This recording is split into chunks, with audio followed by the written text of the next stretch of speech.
Welcome to the e-commerce growth show, brought to you by Segmentify. So hello everyone, this is Carlos again with another e-commerce growth show episode. We're joined today by Ron Thurston and Scott Emmons. I'm with Evolve. So Scott, please a few words about Ron and then we get started. All right, thanks, Carlos. So, hi everyone. I'm Scott Emmons, lover of retail and innovation, and we have the perfect guest today, Mr. Ron Thurston, who is also in his official bio starts off with loves retail and proud of it. Yep. Ron has led retail teams for some of America's most prominent brands and inspired thousands of store employees and traveled relentlessly across the country to sit and listen to what they have to say. He started out in the early days as a part-time sales associate and is today a vice president of stores at Intermix, as well as sits on the board of Goodwill Industries, which I find very interesting. And you know, we'll probably ask a question or two about that, as well as we have our discussion today. So welcome, Ron. Thank you so much for joining us today. Thank you. Thanks to both of you. I'm really happy to be here. Yeah, great. Thank you. And we had actually originally scheduled this to be, a week before, and the weather here in Texas became more like Antarctica than Texas, and affected my ability to connect to the internet. So glad we could shuffle our schedules and manage to meet up today. Me too. So let's just start off, with tell us about what you do today and what's your role as Vice VP at Intermix. Yeah, sure. So thank you. My day to day is different every day, and I think that's the beauty of retail, is that every day is different, and that every day brings business challenges. I mean, what you just said about weather, you can't predict those things. So then all of a sudden you spend time figuring out a logistics plan about making sure your teams are safe, of course, number one. How long does the store need to be closed? What does that need to make sure that we can continue to do business? Then other product conversations come up, HR conversations happen, real estate, finance, planning, motivating the team. I spend a lot of time on Zoom right now motivating stores. So it's in lieu of traveling around the country, visiting teams, I do a lot of it on Zoom. And we do store walkthroughs, we look at windows, we talk about product, we talk about business.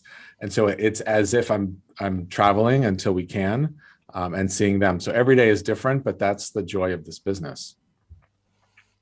So the elephant in the room whenever we talk about retail, right, is this last year of craziness that we've all lived through. So how are things going in your part of the business? I would say that you're in the fashion business, Yep. and that's been a tough one.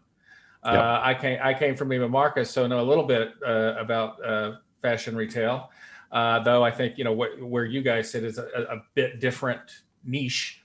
So how are things going? How have you guys had to pivot to meet these incredible challenges we've seen over the last 12 months?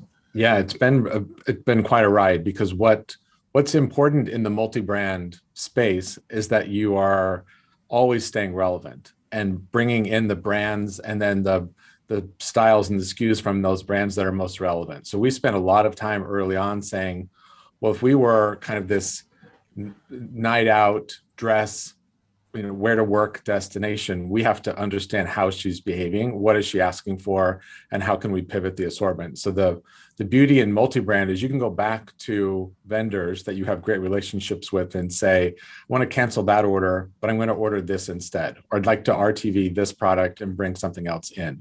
So we spent a lot of time reassorting the inventory, changing some of the aesthetics, thinking about how the client is shopping. But it also, in the fashion space, not all parts of the country were created equal. So there was a large kind of influx of clients in certain cities like Florida, Palm Beach, Aspen, Connecticut, and other more remote cities on the West Coast. And so some of the business changed, but some of it actually grew really quickly. And she was then in a different home, in a different city, and ready to shop in a different way. And so not only did the assortment have to change, but where those brands sat, what parts of the country, what the inventory levels were, how do we fill from stores for web orders. There was a lot of logistics, a lot of product, a lot of people, conversations, of course. But we're definitely hearing a lot today about the optimism of 2021 and what she's shopping for and her fashion needs. Great. So you have provided, a wealth of things that we can talk about with the publishing of your new book, Retail Pride, The Guide to Celebrating Your Accidental Career, which I'm, was really impressed by the book. In preparation for doing this interview, I bought the book and I read the book, so that, I could come fully armed. And I know Carlos has done the same. Mm-hmm.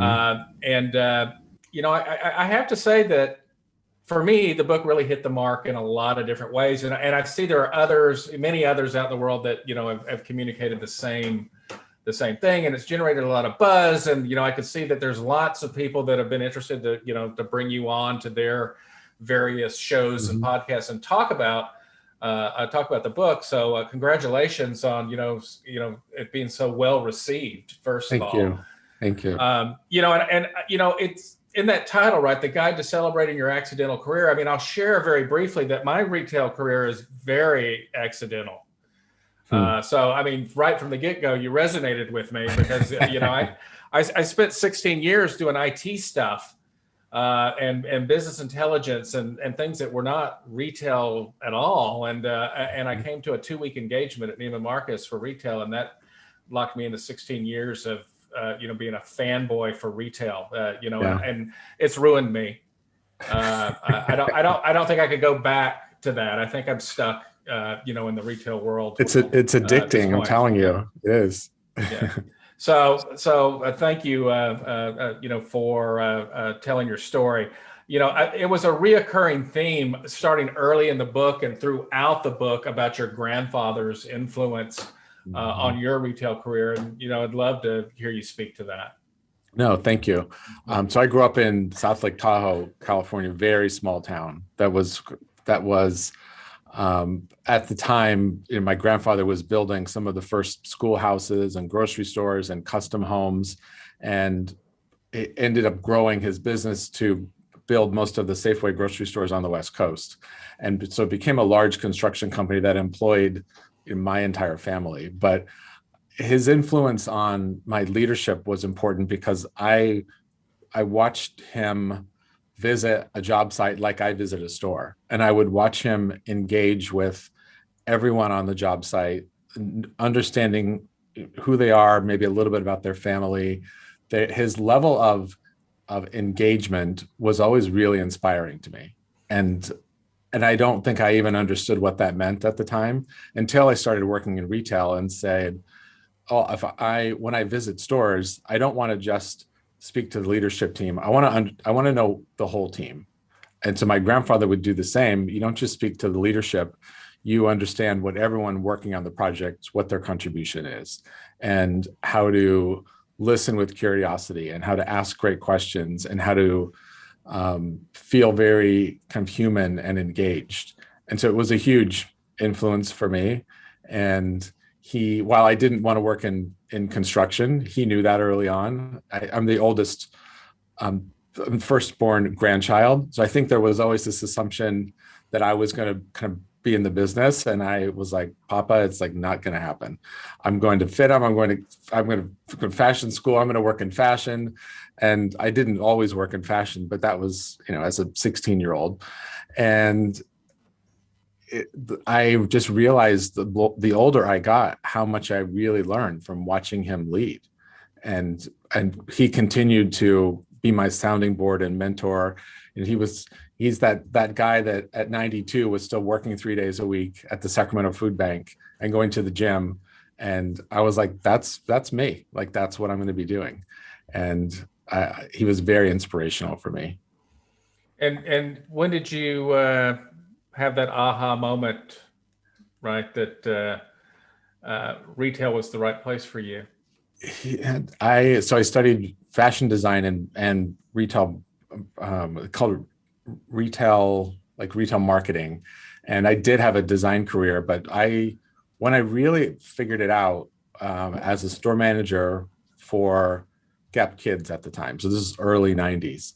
And it all started to click of like, I understand product and design from having a design background. I understand kind of the store environment.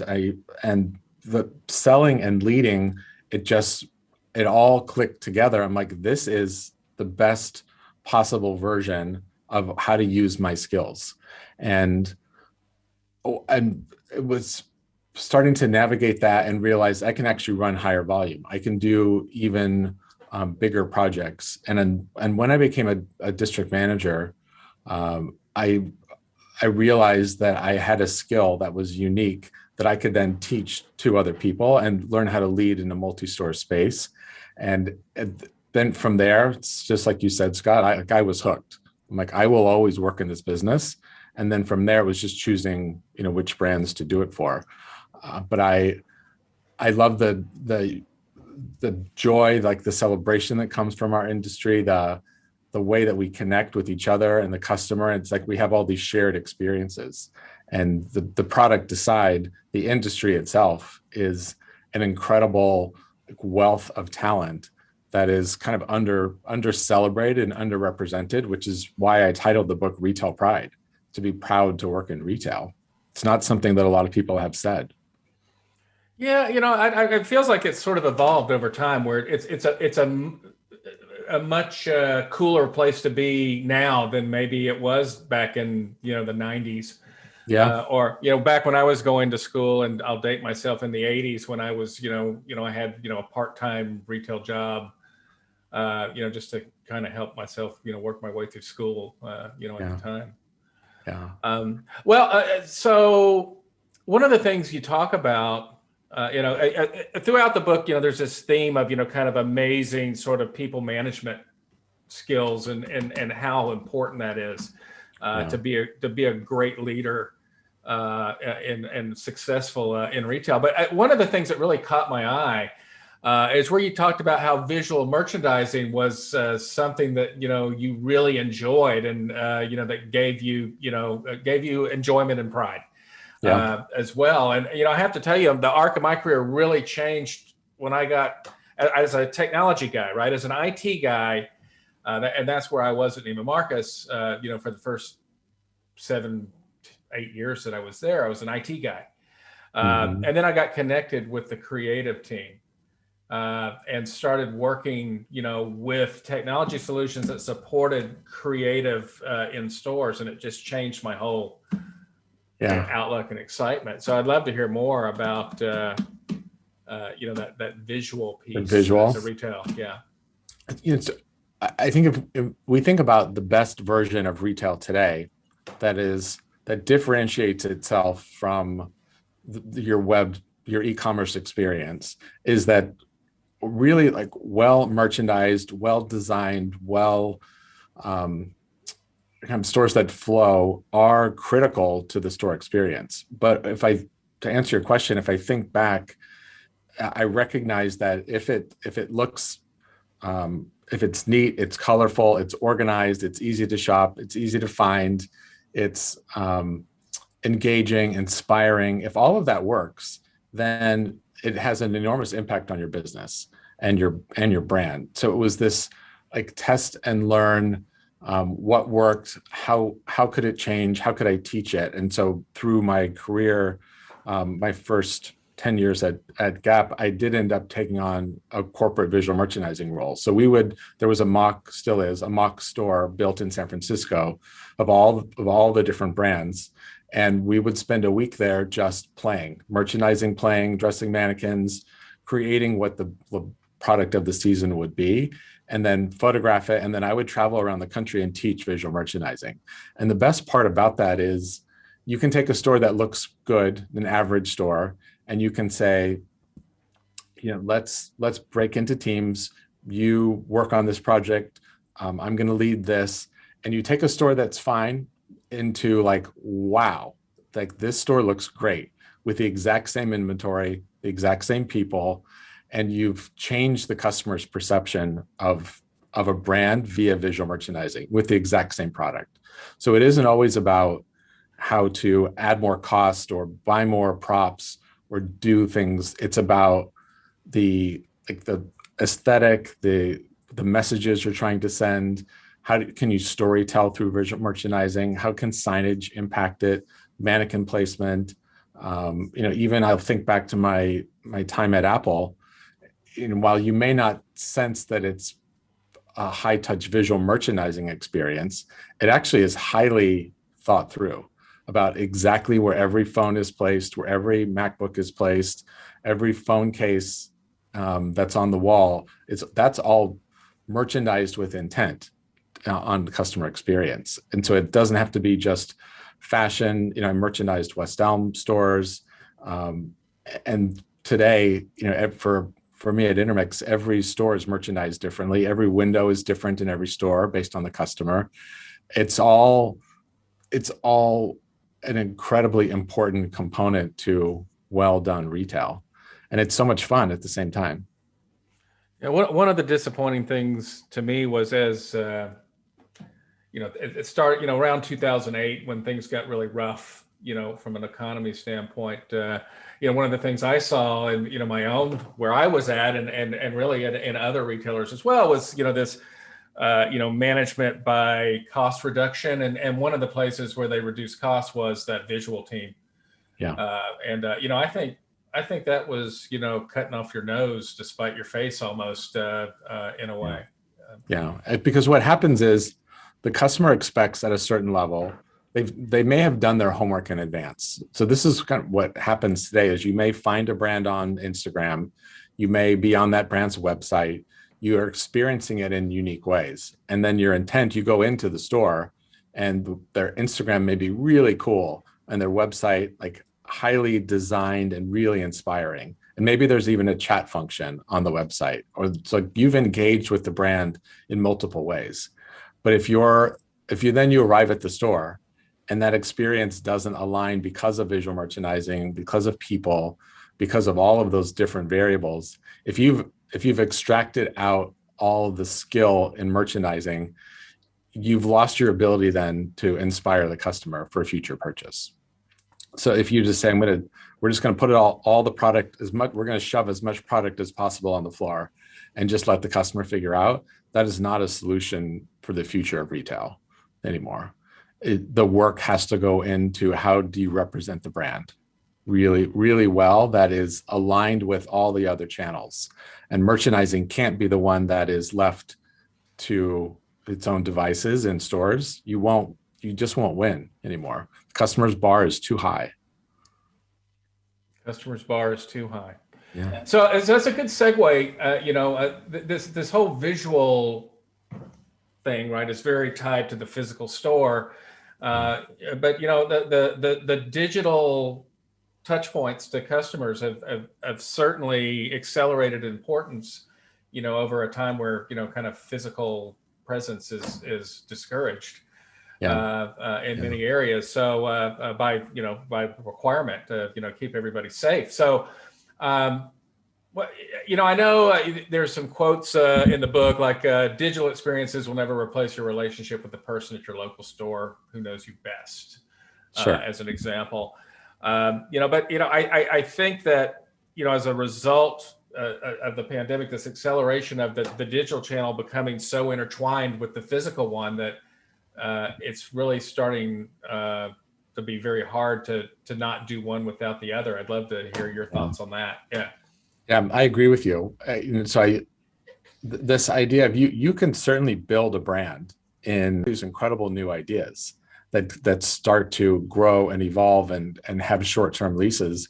And it's such a good way to engage, like you said, in multiple channels, but then you walk into the store and you're like, wow, this is such an incredible expression. Maybe it's highly curated in a very small subset of your assortment, but it's highly curated for a customer experience. And when you think about brands like Bonobos, where I led and helped build out what today is the guide shop model for them, it's a brand with no inventory in 60 physical locations, and that it's their only purpose is to create an experience and to teach what size should you be wearing, what styles do you like, how do I wear this together, I have a special event, how should my tux fit? And this idea of it's an experience that you can't create on a website, yet all of the inventory and all the sales come through web. That's a really powerful business model that is still successful for them and has been replicated since, and can be quite cost effective because that customer is more valuable, that customer shops more often, spends more money. And so that return on the investment, especially without inventory, is huge for brands. So I think it continues to evolve and to morph into new things. But I think this idea of being like one channel is really not, that's not the future at all. So, I founded the Innovation Lab at Neiman Marcus. So technology is near and dear to my heart. And, that job was all about trying to find, the best and brightest next big thing, right, that we should be doing. What is that? What's going on? What should we be thinking about and looking at? So there are brands like Podium that do, so much incredible work just via text. So if you think about the fact that you pick up your phone, a couple hundred times a day, and that your likelihood to respond to a text from a brand is at like a 90+% open rate versus email. And so if you're engaged with the brand and you're receiving maybe text messages from there, you can pay via text, you can post reviews via text, you understand all of this, the technology, that's the easiest way to use it. So like Podium does that really well. We use Hero on our own site at Intermix, which is a chat function that connects you directly in store. Hero is actually a direct competitor to the company I work for today. So I'll be happy to talk with you about that offline and please, help you with that. But I think the idea of how do you integrate tech? I've seen your website and it felt more video based, but the fun that you can have of connecting via the website, not being in stores, is super interesting and continues to evolve. Live shopping, all of that. It's a really important component to integrating in-store and e-commerce, and it becomes channelless. I think it really speaks that kind of technology speaks to exactly what you talk about. The strong parts of a physical store, right? Yep. Is trying to replicate that close personal relationship, right? When they can't be there with you. I guess that, as the lab, started out for me, it was all about taking all our great digital capabilities and bringing it into our very not technical stores. Right. Stores that had no technology whatsoever except an aging point of sale. But there was a turning point where it was like, hey, we need to be bringing that things we're great at in our stores. A lot of the things you talk about in your book, and how do we replicate that for digital? We're shortchanging. We were retailers as a whole. We're shortchanging their digital customers. It felt like. I would agree, and I think it's making progress really quickly. And you can watch what's happening in other parts of the world of where we probably have some catching up to do in the U.S. So, I know one of the challenges that I face as an IT guy that became a retail guy, right? Yeah. Was that the retail part of the business didn't speak IT, and IT did not realize that they were in the retail business. Any thoughts there? I definitely agree with that. I think it's almost, I think sometimes under the store teams can be under or misunderstood of their ability and want for technology. Because if you think about the kind of old school selling, clienteling, writing thank you notes or making phone calls, it's just old news. And so I think from an IT perspective, you have to be able to say, we know that we're texting, we are WhatsApp, we're chatting, we're doing video. Stores are doing all of that, many of them on their own until the company provides the technology. And so they're already doing the work. And so if a brand can say, wait, let's give you all company phones, let's provide the resources, let's give you all the technology, then the teams are 100% invested in doing it well. Have you done that? Have you provided phones for your We associates? We have, yeah, every employee. And I think that's just the investment that companies have to make to grow this side of the business. That's Otherwise, really it good to just hear. becomes, yeah, otherwise it just becomes kind of this secondary nice to do. Well, how did you sell $1 million this year? Well, you didn't do it from walk-in traffic. And so you've got to be able to understand what they need and then make that investment. And sometimes, it can be small, it can be a pilot, you can test and learn and grow from there. But there definitely are brands that are making that investment today. Ron, from just to jump in, technology also standpoint, like there's a brand in Brazil called Reserva. Don't know if you ever heard of them. Yeah, no. Quite famous there. But what they've done during the pandemics, because everything closed down, was to, well, everybody had to become salespeople. So regardless your title, you were in sales. So, but they had a very robust ERP or CRM system, yep, where everyone could, find the contact of the customers and then get them on WhatsApp and just have a chat, just to catch up and stuff like that. And they actually did really well. They went through that tough period where no one knew what was going to happen, like surprisingly well, and they sold. And because of the human aspect that you talk in your book. So I like to understand maybe, and to ask you about, because you talk a lot about the human aspect, combined with technology, and what have you guys done during this period? I think that would be super interesting to hear. Yeah. So we did a very similar idea that while we did have, until the store reopened, for my personal brand, the teams were on furlough and not able to do that with their clients, but we reopened pretty quickly. With the power of Gap Inc. behind you, we were able to get stores and find PPEs and e-supplies pretty quickly. And so we were back up in business all around the country within like 6-8 weeks.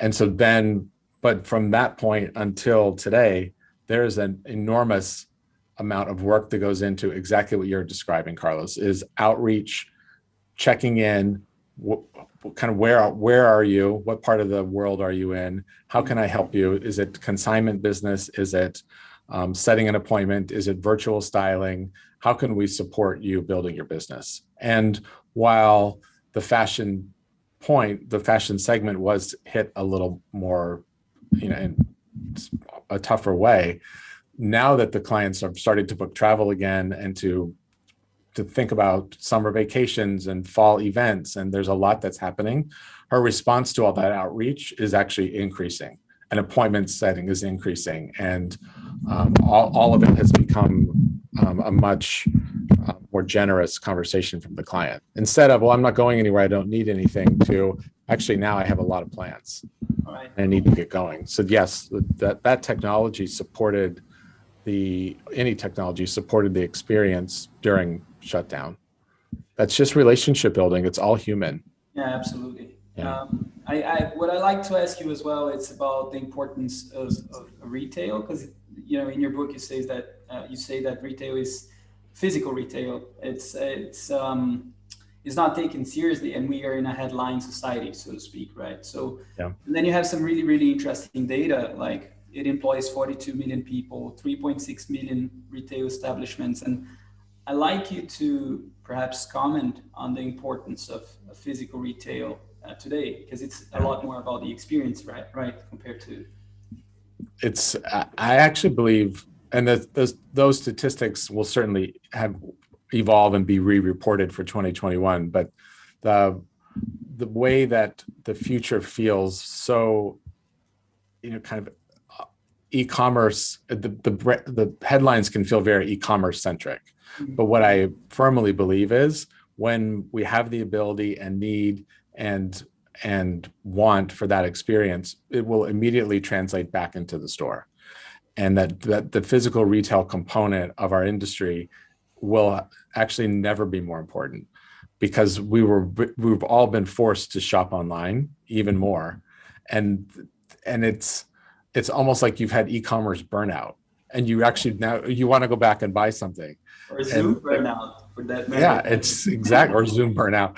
But all of it, we've all had like technology overrun, and now we want to go back and eat with our friends. We want to go back into physical retail. We want to have those experiences, and that's where we can all be that much more ready, tech-enabled, hired, trained, motivated, and when that client comes back, that we're there with open arms and make business again. So I am very bullish on, while it's really difficult to walk around New York City today where I am and see the amount of store closures, that is really tough to look at.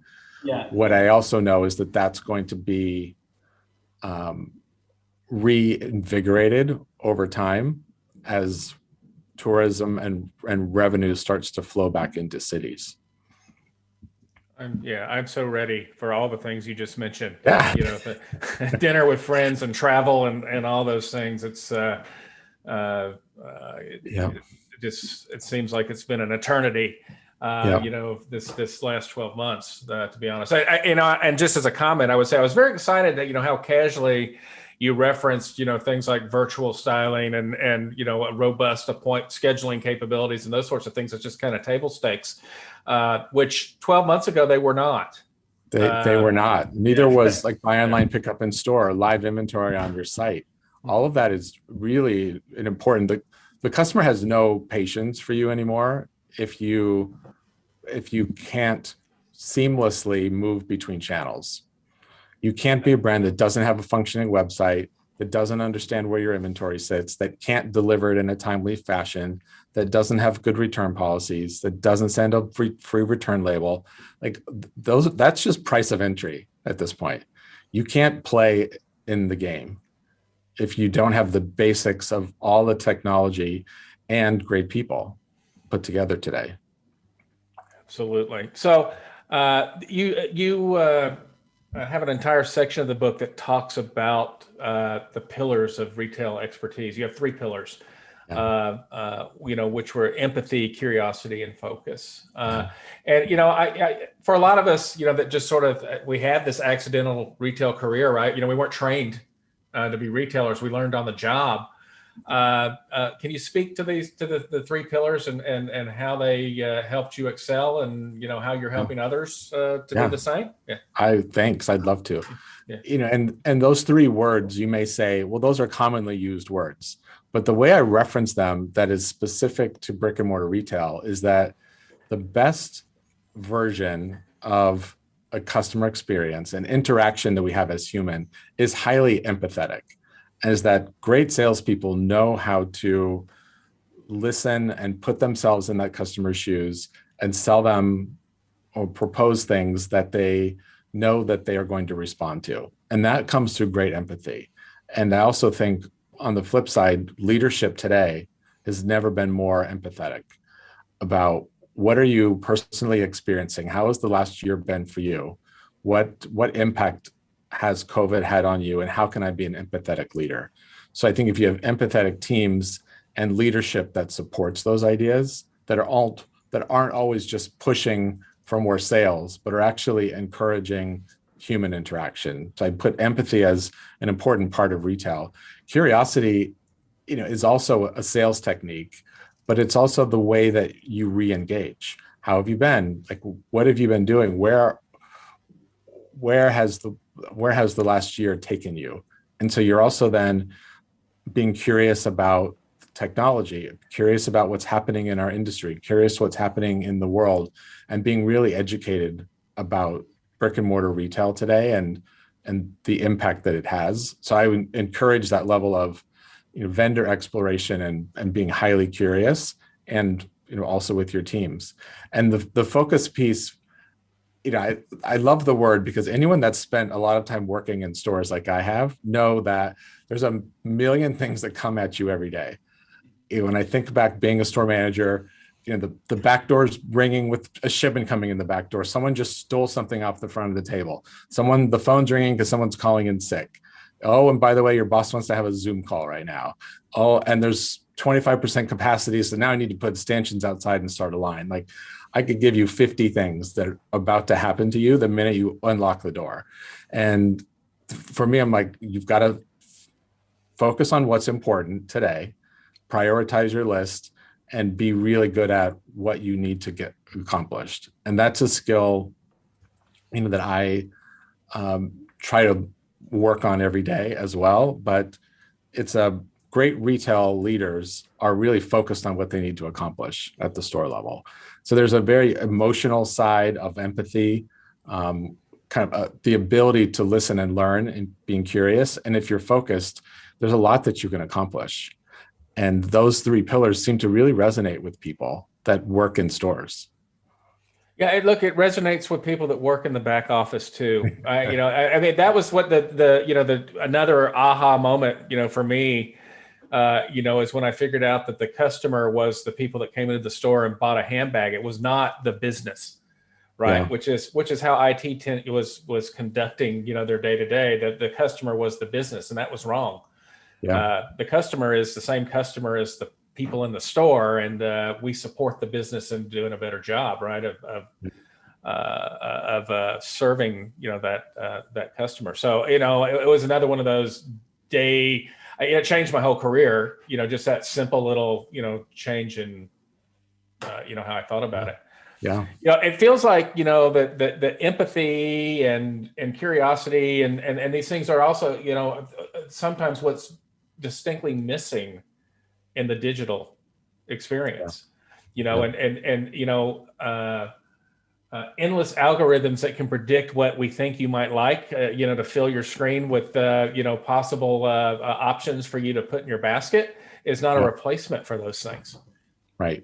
I could not agree more. And that's where some of that technology has helped, but it's not the same. I think it can be a nice bridge to at least get questions answered or have a live shopping. But empathy is such a human behavior, and that can't be done on an algorithm. Right. It's maybe technology catches up and we have empathetic algorithms in the future that actually resonate, but we're not there. We're a long way from there, it feels like. We're a long way from there, which is why I keep going, back to being so bullish about stores is, that, and maybe it actually, I'll use Bonobos again as a reference.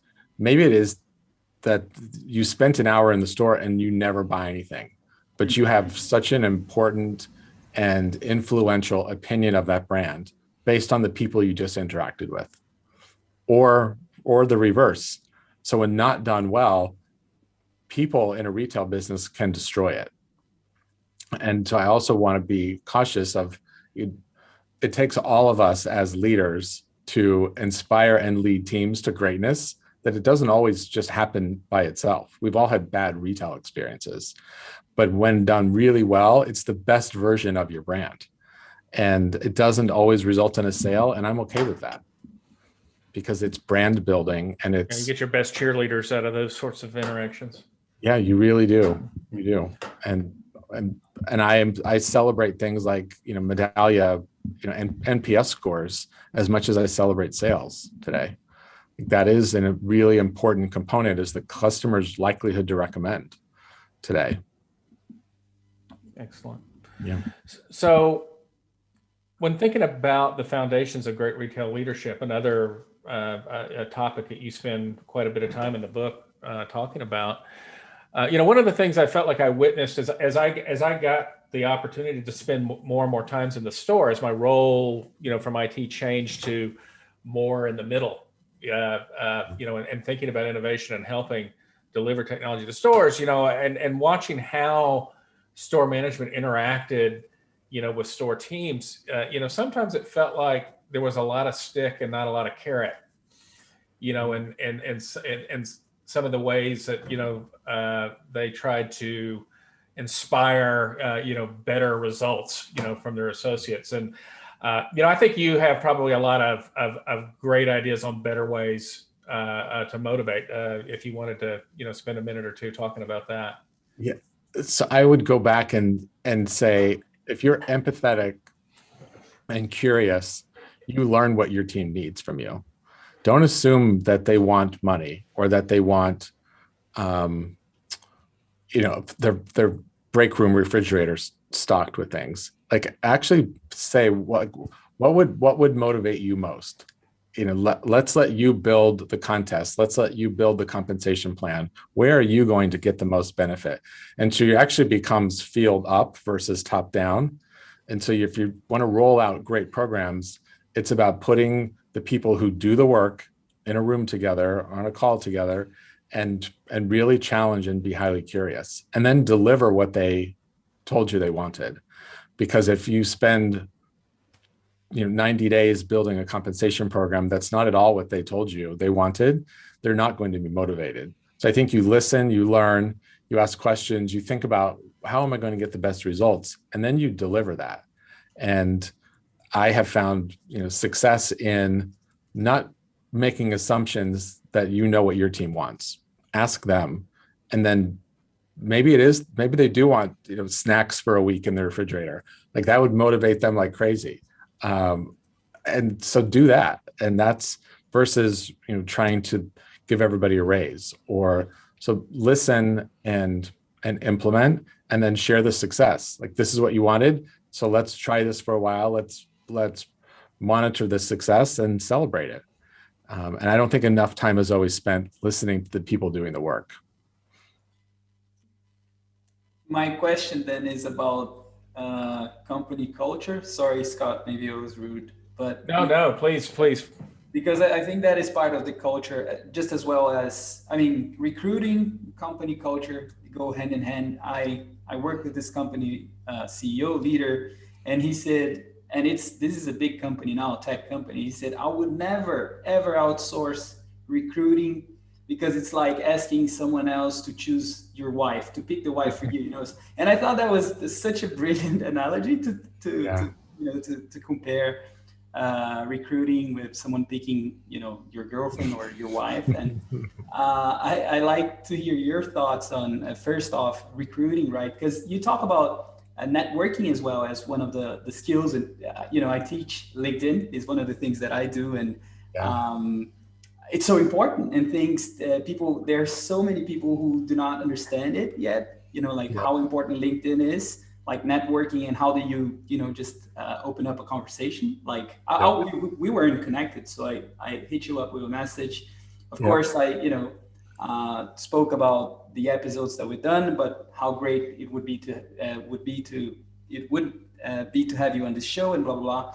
And people take it for granted, and so I like to hear your thoughts on recruiting and recruiting and networking, is one of my favorite topics, because in an industry that is often so accidental and so self-taught, and you're choosing the brands to work for, and there's thousands of different brands to choose from, that sometimes the best advice comes from your network, and that so do those jobs. And so the better you are at learning how to utilize LinkedIn, for sure, but even more importantly, the last year has given us access to people on webinars and a lot of free content that's been streamed constantly, which is really interesting, because you're seeing people live that you don't always have access to. And then events. So, one of my goals with the book has been building even a stronger retail community that didn't exist, because there could be a mall group that a manager goes to, like a mall meeting. There could be community events and within your own company. But what I have found is store managers mostly, and that's the biggest population here, are the least well networked. Mm-hmm. And they don't really understand how it works, and they're almost afraid to build. What am I trying to say? They're almost afraid to build their network for fear of it looks like they're job hunting. Yeah. And I'm like, the healthier your network, the better you're going to be. And then you have access. The minute you have a job opening, you know exactly who you're going to hire for them. You don't need a recruiter. So it's all upside value, but I do think it's a taught skill a little bit. And then once it gets clear, then you keep growing and keeps growing. Yeah, absolutely. Are you in Clubhouse? Because I saw that. Because it's growing. Like in Brazil, Scott just asked me, "Hey man, you have to be in Clubhouse," and I'm like, I am. Yeah, I've started. I also host a live Zoom like Saturday mornings with Ron. That's entirely just networking. All right. That I use the breakout rooms on Zoom and help people connect. But I've been doing some of that on Clubhouse, and it's also like it's all meeting people unexpectedly, that where you can offer yourself up with a generous spirit of like, what can I do to help you? Perfect. And today, I think that's a really important, empathetic message to have. You know, how can I help you? You know, I'm a Clubhouse newbie. You know, I really just signed up and I got this message out of the blue yesterday to come join a talk. I didn't know what I was doing. I just said, okay. And all of a sudden I'm on stage, you know, with, you know, 3 or 4 kind of retail pundits, you know, and talking about retail stuff. And I was like, wow, this feels amazing. In fact, this feels like it's going to really disrupt the conference business because I don't really need to go pay to see a panel anymore. I can just log on to this and there's probably one going on at any given time, right? Yeah, might be for sure. Yeah, it's early days, but it's an interesting concept for sure. Great networking opportunities. You know, I when I was reading the book, you know, another quote I grabbed was, "Your customers are only satisfied because their expectations are so low and no one else is doing better." And I thought of that just now, that quote, because one of the people I was on stage with yesterday in Clubhouse was Steve Dennis. And that feels a lot like Steve's message, Yes. You know, about mediocre retail. Yeah. So how does Ron Thurston, you know, how are you solving the mediocre retail problem? And I think, you know, the fact that you're with Intermix is, you know, is probably helps a lot with that. But I'd love to hear your thoughts. It does. You know, I think people who are proud of what they do and the brands that they work for inherently do a better job every day. And, you know, I think about this. If you took pride today in enhancing the life of 2 customers, I'm going to take pride today in the fact that I'm going to show up with my best energy possible. I'm going to do my best work and I'm going to achieve my goal. It's like this idea of being proud of what you do, how you do it, and that work is what ultimately delivers better, and as Steve would say, like remarkable retail. Like that's true. But that only happens when those of us that sit in leadership seats create a culture where people are proud to work, and or a brand or an environment, and that are like heard and recognized and celebrated and encouraged to do great work every day. And if they're really proud of what they do and they know that their hard work is being seen and heard, that right there will improve the customer experience. And so when I say the bar is low, I actually think sometimes it's been low because this has not always been a great career for people to be proud of. And I wanted to say it's a great career and that you should be really proud to do it because here's all the amazing skills you've learned along the way. And sometimes I've sat with candidates and it's almost like they are like so immersed in the fact that it's accidental that they don't have a great story to tell. And I was like, I would just push back and say, you run a multi-million-dollar business, you understand how it operates, you understand how to read a P&L, you understand product knowledge, you know how to sell, you know how to lead a team. And they're like, wow, I never thought about it that way. And they immediately become better at their job because they might leave the office with me feeling proud. And then for me, I feel like then I've just done my work as a leader through a conversation. Awesome. All right. So the last quote, my favorite quote. Favorite for me. This was for me. The best people I've known in both sales and leadership have devoted their lives to finding new solutions to old problems, because I felt like that was what I did, and got a lot of accolades for that. You know, I wasn't the problems weren't new. We just would look for new ways to solve them. Give me some examples of how you've approached that. So there's certainly a technology conversation today. So problems like contactless pay, client development, client tracking, interactions from websites. So I think there's a huge technology of solving problems to make retail better. I think that there's also an incredibly important cultural solving the problem of poor service in stores, and that could come from payroll, training, hiring, motivating.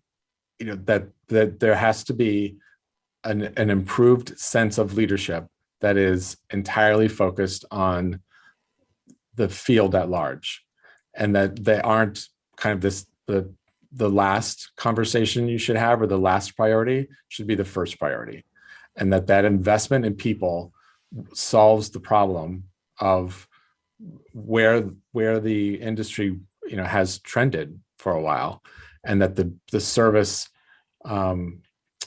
experiences that customers speak about are not always positive, and we own that. We own the fact that no one speaks ravingly about the service at Macy's. So I think that we have to solve that first. We solve that through people and leadership, and then if you enable it with tech, that's a winning formula. Yeah, look, tech is not a silver bullet. I had to say that many times. It's got to be combined with all the other great things that make you great at retail, right? To be a solution. And there's a lot of tech out there that are solutions looking for a problem that people are trying where they don't really. It's not really something they should be doing. It doesn't solve a real problem for the customer. So anyway. We would really like to thank you for coming and spending some time with us today, Ron. It was really a great pleasure to be able to deep dive onto what I thought was a very amazing book, and I highly recommend that folks run out and get their copy of Retail Pride, the Guide to Celebrating Your Accidental Career. Well worth putting your hard-earned money down and having a read. If you're in retail or love retail, you should read this book. Thank you. Thank you. My pleasure. And Carlos, I'll hand it over to you to take us out. Oh yes, same here. So thank you very much, Ron. It's a pleasure to meet you, meet you, whatever we call. And it's been great, really like a masterclass. So fantastic. Thanks for this. Thank you. My pleasure. Thanks. We will get this business in a way that people are really proud to work in it. Absolutely. I'm confident of that. Ron, just one last thing. If people want to find you, what's the best way? I think it's important. Yeah. So LinkedIn or retailpride.com has then all the links to everything, to book sales and events or a blog and all kinds of different things. It's all on retailpride.com. Awesome. Thank you very much. Thanks, Thank Ron. you. Thank you both.